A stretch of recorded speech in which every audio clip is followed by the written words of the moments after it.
வீரயுகநாயகன் வேள்பாரி பாகம் 31. இப்போ நம்ம சூழ்கடல் முதுவன் வெள்ளிக்கொண்டாரு, அப்புறம் அந்த நாட்டு அரசர், அப்புறம் அவருடைய மகன் பொதியவேற்பன் இவங்கெல்லாம் வந்து பார்த்தீங்கன்னா நின்று பேசிட்டு இருந்தாங்கல்ல.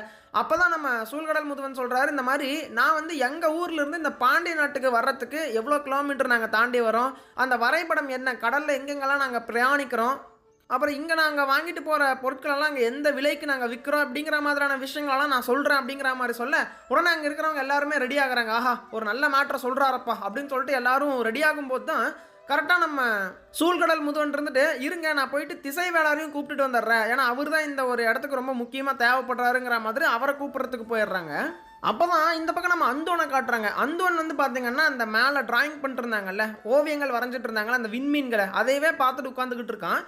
இந்த சமயத்தில் தான் அந்த மாணவர்கள் வந்துட்டு அந்த விண்மீன்களை கொஞ்சம் அழகாக வரையறதுக்கு ஆரம்பிக்கிறாங்க. இப்போ தான் மனசே வருது நம்ம அந்துவனுக்கு, ஆஹா எவ்வளோ அழகான ஓவியங்கள், அந்த விண்மீன்களையும் அந்த கீழே இருக்கக்கூடிய அந்த தேவாங்கு விலங்கு அது ரெண்டையுமே தான் மாறி மாறி பார்த்துக்கிட்டே இருக்கான் அந்துவன்.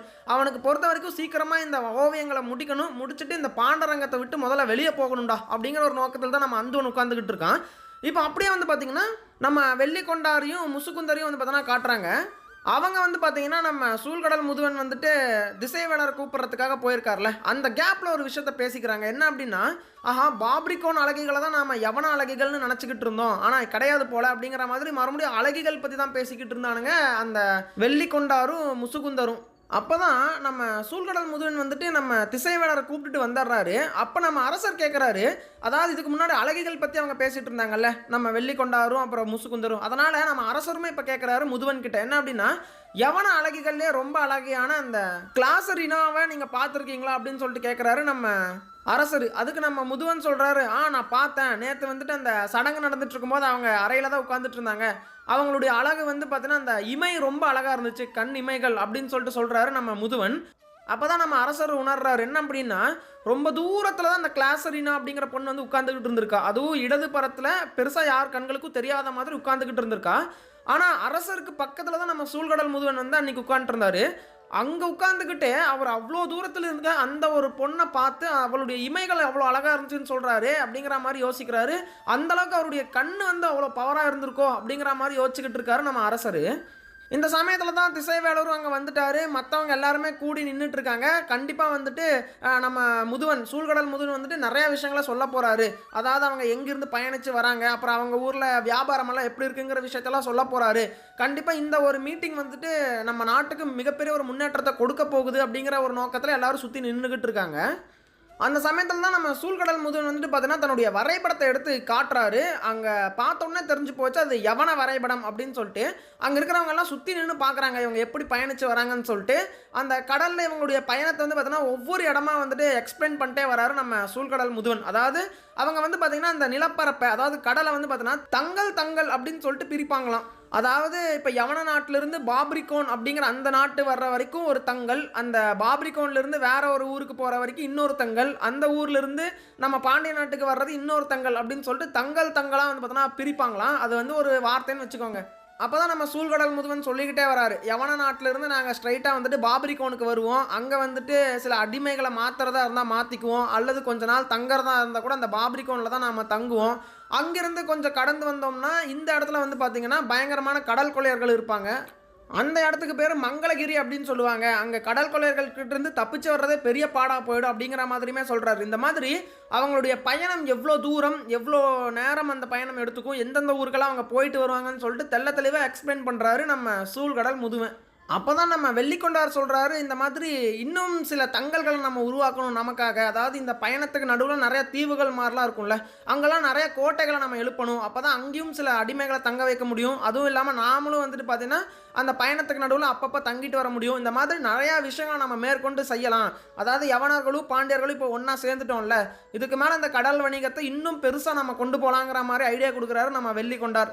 இந்த விஷயங்கள்லாம் நடந்து கொண்டு இருக்கும்போது தான் அப்படியே ஆப்போசிட்டாக இன்னொரு விஷயத்தை காட்டுறாங்க. என்ன அப்படின்னா நம்ம பொற்சுவைக்கு வந்துட்டு இப்போது சிலம்பு கழிதல் அப்படின்னு சொல்லிட்டு ஒரு விழா ஒன்று நடக்க போகுது. என்ன அப்படின்னா இந்த பெண்களெல்லாம் வயசுக்கு வருவாங்க, அதாவது குழந்தைகளில் இருந்து அடுத்து பெண் அப்படிங்கிற ஒரு இடத்துக்கு வந்து பார்த்தீங்கன்னா அவங்க வருவாங்க. அதுதான் வயசுக்கு வர்றது, பூப்பு நன்னீராட்டு விழா அப்படின்னு சொல்லுவாங்கல்ல. அந்த நிகழ்வில் வந்து பார்த்தீங்கன்னா அந்த விழாவில் இந்த காலில் வந்து பார்த்தீங்கன்னா சிலம்பு வந்து பார்த்தீங்கன்னா கட்டி விடுவாங்களாம். இப்போ வந்து பார்த்தீங்கன்னா கொலுசு போட்டுட்ருக்காங்க நம்ம ஊர் பொண்ணுங்கள்லாம், ஆனால் சிலம்பு அப்படின்னு சொல்லிட்டு ஒன்று சொல்லப்படுது, அதைத்தான் வந்துட்டு பார்த்தீங்கன்னா கட்டி விடுவாங்களாம். அந்த சிலம்ப வந்து பார்த்தீங்கன்னா, இந்த பெண்கள் வயசுக்கு வர்றப்ப கட்டி விடுவாங்களாம். ஏன்னா, பெண் அப்படின்னு சொல்லிட்டு ஒரு தோற்றத்துக்கு அவங்க வந்துட்டாங்க அப்படின்னு சொல்லி, அந்த சிலம்ப வந்து எப்ப அவங்களுக்கு திருமணம் ஆகுதோ, அப்ப அத வந்து பார்த்தீங்கன்னா கழட்டிருவாங்களாம். இதுதான் வந்துட்டு ஒரு ஒரு வரைமுறையாக இருந்திருக்கு. அந்த சமயத்துல இப்ப நம்ம பொற்சுவைக்கு வந்துட்டு கல்யாணம் ஆக போகுதுல்ல, அதனால அந்த சிலம்ப வந்து பார்த்தீங்கன்னா கழட்டக்கூடிய ஃபங்ஷன் ஒண்ணு நடக்க போகுது. ஆனா, அந்த ஃபங்ஷனுக்கு நம்ம பொற்சுவைக்கு வர்றதுக்கு சுத்தமாவே விருப்பம் இல்ல. அவ பாட்டுக்கு வந்து பார்த்தீங்கன்னா, அவளுக்கு கொடுக்கப்பட்ட அறையிலேயே உட்கார்ந்துகிட்டு, அவளுடைய காதலனையே வந்து பார்த்தீங்கன்னா நெனச்சுக்கிட்டு இருந்திருக்கா.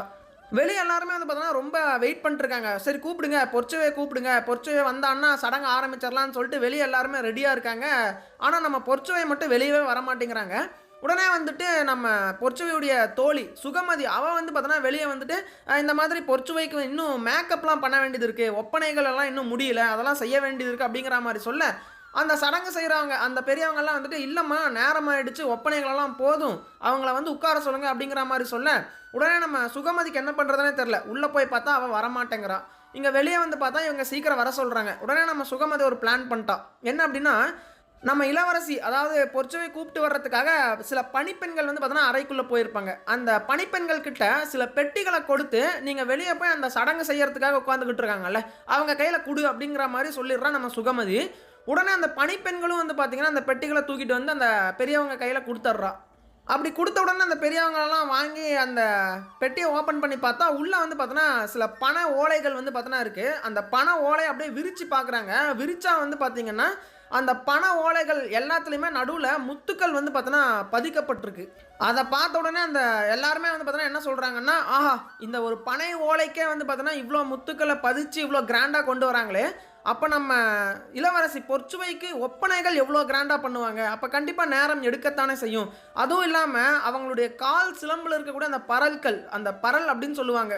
அதாவது முத்துப் பரல்கள், மாணிக்கப் பரல்கள், அந்த பரல்கள் வந்து பார்த்தீங்கன்னா, அந்த சிலம்புக்குள்ள இருக்கிறதுனால தான் அந்த பெண்கள் ஓடும்போது, வரும்போது அந்த கொலுசு சத்தமே வருமாமா. அந்த பரல்கள் வந்து பார்த்தீங்கன்னா, அது எவ்வளோ விலை உயர்ந்ததாக இருக்கும் அப்படிங்கிற மாதிரி அங்க இருக்கக்கூடிய எல்லாருமே யோசிச்சுக்கிட்டு இருக்காங்க. இந்த சமயத்துல நம்ம சுகமதி வந்துட்டு மறுபடியும் அறைக்குள்ள போயி, நம்ம பொற்சுவைய கன்வின்ஸ் பண்ணி வெளிய கூப்ட்டு வர பாக்குறாங்க. ஆனா பொற்சுவை வந்து பாத்தீங்கன்னா, "இல்ல நான் வரமாட்டேன்." அப்படிங்கிற மாரி தான் உட்காந்துக்கிட்டு இருக்காங்க. திடீர்னு அவங்களே வந்துட்டு பாத்தீங்கன்னா, ஒரு கதை ஒண்ணு சொல்றக்கு ஆரம்பிச்சர்றாங்க. ஒரு ஃபிளாஷ்பேக் ஒண்ணு போக ஆரம்பிச்சர்றாங்க. என்ன அப்படின்னா, அந்த சிலம்பு அவங்களுக்கு எவ்ளோ புடிக்கும் அப்படிங்கிற ஒரு கதைய வந்து பாத்தீங்கன்னா சொல்ல ஆரம்பிக்கிறாங்க. என்னன்னா, இந்த மாதிரி அவங்க பெரிய மனுஷி ஆன உடனே வந்துட்டு, அந்த ஊரே வந்துட்டு நம்ம பொற்சுவைக்கு வந்துட்டு சிலம்பு கட்டி விடணும் அப்படிங்கிற மாதிரி சொல்றாங்க.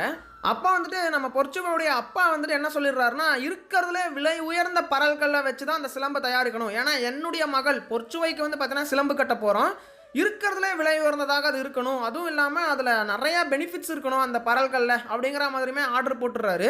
அவர விட அதாவது அவங்க அப்பாவ விட அவங்க அண்ணன் வந்து பார்த்தீங்கன்னா, பயங்கர அதுக்காக மெனக்கட்றாரு. ஏன்னா, தன்னுடைய தங்கச்சிக்கு வந்து பார்த்தீங்கன்னா, சிலம்பு பரல்கள் கட்டப்போறோம் அப்படிங்கிறப்போ, அது எவ்ளோ வந்து பெரிய ஒரு இதா இருக்கணும், எவ்ளோ பெரிய விஷயமா அது பேசப்படணும் அப்படிங்கிறதுல தன்னுடைய அண்ணன், அதாவது பொற்சுவையுடைய அண்ணன் தான் வந்து பார்த்தீங்கன்னா, ரொம்ப மெனக்கட்றாரு. அதே மாதிரி சிவப்பு மாணிக்க பரல்கள் அப்படின்னு சொல்லிட்டு ஒரு வகை பரல்கள் இருக்காம். அந்த பரல்கள் வந்து பார்த்தீங்கன்னா, எதுக்காக பயன்படுதுன்னா, அது எந்த அரசர்கிட்ட இருக்கோ, அந்த அரசர் இதுவரைக்கும் போர்ல தோத்தே போனதில்ல அப்படிங்கிற மாரியுமே ஒரு பேர் இருக்கு. அப்படிப்பட்ட பரல்கள நம்ம போடலாமான்னு சொல்லிட்டு ஒரு பேச்சு வர, உடனே அந்த அண்ணன், அதாவது நம்ம பொற்சுவையுடைய அண்ணன் வந்துட்டு, "அதையவே போட்டுறலாம். அந்த சிவப்பு மாணிக்க பரல்கள் இருக்கு இல்லையா? அதுதான் வந்துட்டு தன்னுடைய தங்கைக்கு போடணும்னு" சொல்லிட்டு முடிவெடுக்கிறாரு அந்த அண்ணன். உடனே வந்துட்டு சூழ்கடல் முதுவன் கேட்டிருக்காரு. என்ன அப்படின்னா, "நம்ம பொண்ணு எந்த போர்ல போய் ஜெயிக்க போறா? நம்ம பொண்ணுக்கும் போருக்கும் என்ன சம்மந்தம்?" அப்படின்னு சொல்லி கேட்க, "அப்படிலாம் சொல்லாதீங்கப்பா. இந்த மாரி என்னுடைய தங்கை ஒரு மிகப்பெரிய பேரழகி. அவளுக்காக இனி வருங்காலத்துல போர் நடக்கலாம். இல்லன்னா, அவளே ஒரு போர உருவாக்குறதுக்கான வாய்ப்பு கூட இருக்கு. அப்படி அந்த போர் வந்துச்சு அப்படின்னா, வெற்றிங்கிறது தன்னுடைய தங்கை பக்கம் தான் இருக்கணும்." அப்படிங்கிற மாரி சொல்றாரு நம்ம அண்ணன். அதனாலேயே வந்து பார்த்தீங்கன்னா, அந்த சிவப்பு மாணிக்க பரல்களால வந்து பார்த்தீங்கன்னா, அந்த சிலம்ப செஞ்சு போட்டிருக்காங்க. எப்பவுமே வந்துட்டு அந்த சிலம்போடவே தான் அவ சுத்திக்கிட்டு இருந்திருக்கா. யாரு நம்ம பொற்சுவை.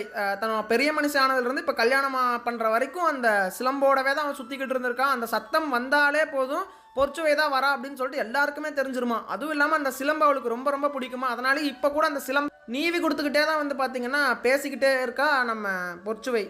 அதுக்கப்புறமா இப்ப இந்த பக்கம் நம்ம சூழ்கடல் முதுவன், திசைவேளாறு, அரசர் இவங்கலாம் பேசிட்டு இருக்கிற மீட்டிங்க காட்டுறாங்க. அங்க வந்து பார்த்தீங்கன்னா, இப்ப நம்ம வரைபடத்துல வந்துட்டு நெறைய கோடுகள் போட்டிருக்காங்க அந்த யவனர்கள். அந்த வரைபடத்தில் வந்து பார்த்தீங்கன்னா அந்த கோடை வச்சு இந்த கோடை வந்து பார்த்தீங்கன்னா இந்த காலத்தை குறிக்குது, அந்த கோடு வந்துட்டு அந்த காலத்தை குறிக்குது, நாங்கள் ஒரு தினத்தை வந்து இப்படி தான் பிரிக்கிறோம் அப்படிங்கிற மாதிரி பேசிக்கிட்டு இருக்காரு நம்ம சூழ்கடல் முதுவன். அதை பார்த்துட்டு நம்ம முசுகுந்தர் கேட்குறாரு, ஆமாம் நாங்கள் வந்துட்டு வேறு மாதிரி இந்த காலகட்டத்திலலாம் அணுகுவோம், அதாவது நாங்கள் வந்துட்டு 12 மாதம் அப்படின்னு சொல்லுவோம், நீங்கள் 10 மாதம் அப்படின்னு சொல்லிட்டு பிரிக்கிறீங்க, அதே மாதிரி 24 மணி நேரம் அப்படின்னு சொல்லிட்டு நீங்கள் சொன்னால் நாங்கள் வந்துட்டு 60 நாளிகைகள் ஒரு தினத்துக்கு இருக்குது அப்படிங்கிற மாதிரி நாங்கள் பிரிக்கிறோம், இதில் எது சிறந்தது, எந்த டைம் கணிக்கிறது வந்து பார்த்தோன்னா கரெக்டாக இருக்குது அப்படிங்கிற மாதிரி கேட்குறாரு நம்ம முசுகுந்தர். அதுக்கு நம்ம திசைவாளர் இருந்துட்டு நமக்கேற்ற மாதிரி நாம் பிரிக்கிறோம்ப்பா, அவங்களுக்கு ஏற்ற மாதிரி அவங்க பிரிக்கிறாங்க, ஆனால் ஏதோ தெரியல அவங்களுடைய அந்த கணக்கு இருக்கு இல்லையா, அதில் பயங்கர துல்லியமாக வந்து பார்த்தீங்கன்னா அந்த கணக்குங்கிறது இருக்காமா. ஏன்னா அவங்க வந்துட்டு இந்த நிலப்பரப்பை டிகிரி அப்படிங்கிற பேரில் 360 பாகங்களாக இந்த உலகத்தை பிரித்து வச்சுருக்காங்க. அது வந்து பார்த்தோன்னா அவ்வளோ துல்லியமாக காட்டுது, நம்மளுடைய இதை விட அவங்க டெக்னாலஜி வந்துட்டு பயங்கரமாக இருக்குப்பா அப்படிங்கிற மாதிரி நம்ம திசைவாளரே சொல்லிடுறாரு. இதெல்லாம் நடந்துட்டு இருக்கும்போது அப்படியே இப்போ நம்ம பொறுச்சுவை காட்டுறாங்க. அவள் இப்போ என்ன பண்ணிட்டு இருக்கான்னா அந்த சிலம்பை அப்படியே நீவி கொடுத்துக்கிட்டே இருந்தால, இப்போ உடனே வந்து பார்த்தீங்கன்னா அந்த சிலம்பை அவளுடைய கால்களில் கட்டினதுலேருந்தே வந்துட்டு அவள் ஓடி இருக்கா, ஆடி இருக்கா, பாடி இருக்கா, அதனாலேயே வந்துட்டு அந்த சிலம்போடைய ஒளி வந்துட்டு ஒரு செகண்ட் கூட நின்னதில்லையா, அது பாட்டுக்கு கிளு கிளு கிளுன்னு ஆடிக்கிட்டே இருக்குமா, அந்த சத்தம் கேட்டுக்கிட்டே தான் இருக்குமா. ஆனால் அவள் முதலாக எப்போ அந்த சிலம்பினுடைய ஒளி நிற்கும் போது அந்த சிலம்பை ரசித்து பார்த்துருக்கா அப்படின்னா தன்னுடைய காதலன் கூட இருந்தப்போ தான் அப்படிங்கிற மாதிரி அவள் சொல்கிறான். ஏன்னா தன்னுடைய காதலன் கூட மெய் மறந்து அந்த காதலில் இருக்கும்போது அப்போ வந்து அந்த சிலம்பினுடைய ஒளி அவளுக்கு பெரிதாக தெரிஞ்சதில்லை, அந்த அமைதி தான் அழகாக தெரிஞ்சிருக்கு. தன்னுடைய காதலன் கூட இருக்கக்கூடிய அந்த அமைதி இருக்கு இல்லையா, அமைதியான சூழல், அதுதான் அவளுக்கு பிடிச்சிருக்கு. அதனாலேயே அந்த சமயத்தில் மட்டும்தான் இந்த சிலம்பினுடைய ஒளியை விட அவளுக்கு வேற ஒரு விஷயம் பெருசாக தெரிஞ்சிருக்கு. அதுவும் இல்லாமல் அந்த சிலம்பை வந்து முதல் முறையாக அண்ணன் வந்து போட்டு விட்டான்ல, அப்போ வந்துட்டு எதுக்கு இந்த சிலம்பை வந்து போடுறாங்க தெரியுமான்னு சொல்லிட்டு அவங்க அண்ணன் கேட்டிருக்கான். அப்போ வந்துட்டு நம்ம பொறுச்சவே சொல்லியிருக்கா, இந்த மாதிரி சிலம்பு வந்து தன்னுடைய கால்களுக்கு அழகுபடுத்தும், அதனால தானே இந்த சிலம்பை நாம் போடுறோம் அப்படிங்கிற மாதிரி கேட்க, இல்லை எப்போவுமே பெண் பிள்ளைகளுக்கு எதனால் இந்த சிலம்பை போடுறாங்கன்னா, இந்த சிலம்பை நீ கட்டிக்கிட்டு இருக்கும்போது ஓசைகள் கேட்டுக்கிட்டே இருக்கும், அதாவது நீ ஓடுனாலும் சரி, நீ வந்துட்டு குதிச்சாலும் சரி, நடந்தாலும் சரி, அந்த சிலம்புடைய ஓசை வந்துட்டு காதுகளில் கேட்டுக்கிட்டே இருக்கும்.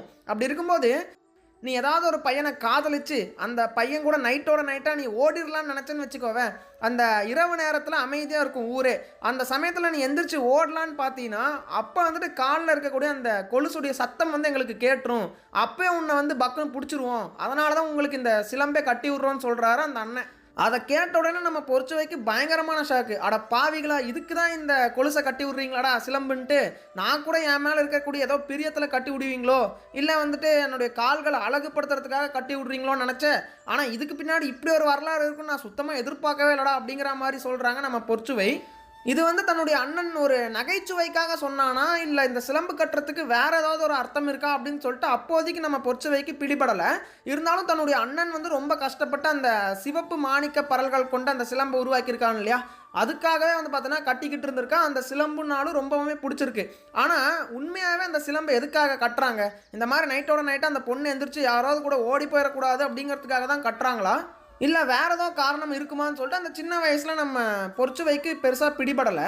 இருந்தாலும் அந்த அண்ணன் வந்து பார்த்தோன்னா சொன்னான் தெரியுமா, நீ ஓடிடுவன் தான் நாங்கள் கட்டுறோம் அப்படின்ட்டு, அப்படி சொன்ன உடனே அப்போவே அந்த சிலம்பை கழட்டி தூக்கி வீசிடலான்னு அவளுக்கு தோணி இருக்குமாமா நம்ம பொறுச்சுவைக்கு. ஆனால் இருந்தாலும் அண்ணனுக்காக போட்டுக்கிட்டு இருந்திருக்கா.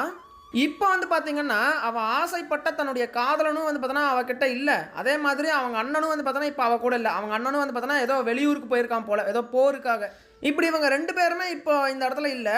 இப்போ இந்த சிலம்பு மட்டும் எனக்கு எதுக்கு, கம்மன் நான் போய் கழட்டிக்கிறேன் அப்படின்னு சொல்லிட்டு அந்த சிலம்பு கழிதல் விழா இருக்கு இல்லையா, அந்த விழாக்கு போகிறதுக்கு சம்மதிச்சிட்றா. அப்படியே வந்து பார்த்தோன்னா பொறுச்சுவை எந்திரிச்சு நடந்து வரவும் ஆரம்பிக்கிறான்.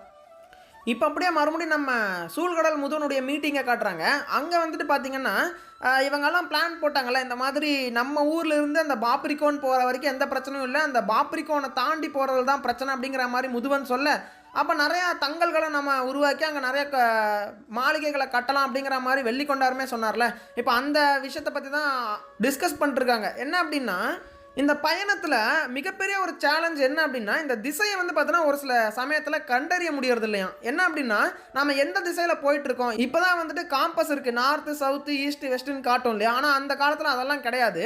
நாம் எந்த திசையில் வடக்கு நோக்கி போயிட்டுருக்கோமா தெற்க நோக்கி போயிட்டுருக்கோமா கண்டே பிடிக்க முடியறதில்ல அப்படிங்கிற மாதிரி நம்ம சூழ்கடல் முதுவன் சொல்கிறான். இதெல்லாம் ஒரு சமயத்தில் ரொம்ப சேலஞ்சிங் ஆகிடுது அப்படிங்கிற மாதிரி சொல்ல, உடனே நம்ம திசைவேளர் ரொம்ப நேரமாக அமைதியாக நின்று பார்த்துக்கிட்டே இருந்தவர் இப்போ தான் சொல்கிறாரு, இந்த மாதிரி வானிலையில் இந்த விண்மீன்கள் எந்த பக்கம் தெரியுது, இந்த சூரியன் எந்த பக்கம் உதிக்குது மறையுது, இதெல்லாம் வச்சு நம்ம கண்டுபிடிச்சிடலாம் எது மேற்கு எது வடக்கு எது கிழக்குன்னு சொல்லிட்டு.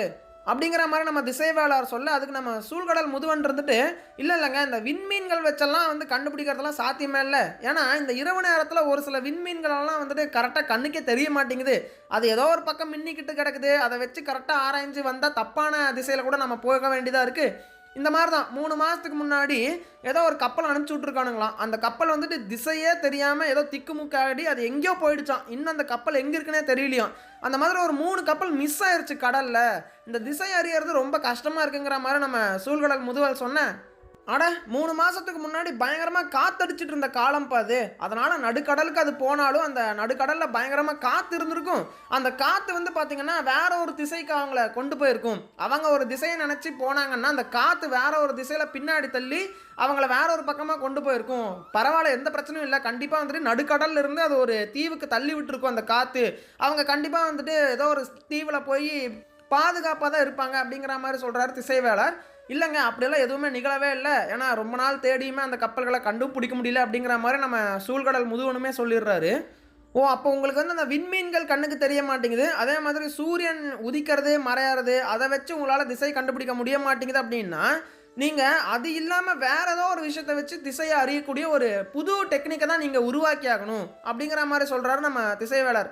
அப்படி என்ன உருவாக்க முடியும்? விண்மீன்களையும் சூரியனையும் இல்லாமல் வேறு ஏதாவது ஒன்றை வச்சு திசையை கண்டுபிடிக்க முடியுமா? அது சாத்தியம் இல்லை அப்படிங்கிற மாதிரி சொல்ல, அப்படிலாம் கிடையாதுங்க. இந்த மாதிரி இயற்கை வந்து நமக்கு நிறையா வழிகள் சொல்லிக்கிட்டு இருக்கு. அதாவது இப்போ எப்படி நம்ம சூரியனை வச்சு திசை அறிகிறோம், அதே மாதிரி வேற ஏதாவது வச்சு கூட நம்மளால் திசைகளை அறிய முடியும். ஆனால் அதை நாம தான் கண்டுபிடிக்கணும். இயற்கை ஒன்று வச்சு விட்டுட்டு போயிருக்கு, அது என்னன்னு சொல்லிட்டு தான் நம்ம கண்டுபிடிக்கணும் அப்படிங்கிற மாதிரி சொல்கிறாரு நம்ம திசைவேளர்.